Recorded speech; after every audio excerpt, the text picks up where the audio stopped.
ఉంటాడా బ్యాలెన్స్డ్ గా ఉంటాడా చూద్దాం అనుకున్నా. కాకపోతే కళ్ళలు అవుతున్నాయి. అంటే తమ్మినేని సీతారాం గారితో పోలిస్తే ఇప్పుడు స్పీకర్కి అంత పని లేదేమో, అంటే అలా అనకూడదు లేదు, అంటే అంత ఒత్తిడి లేదు అప్పుడు.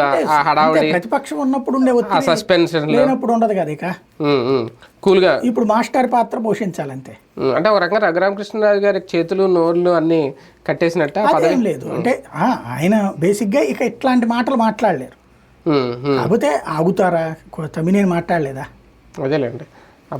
స్పీకర్ గా ఉండి కూడా ఎన్నిసార్లు మాట్లాడలేదు చివరికి.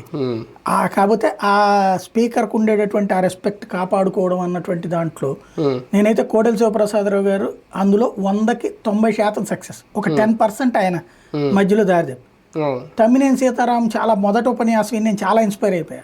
బాగా మాట్లాడాడు. బీసీ సామాజిక నుంచి ఉన్నత స్థితికి వీడియో కూడా పెట్టాం. తర్వాత ఆయన 100కి 40% జడగొట్టాడు.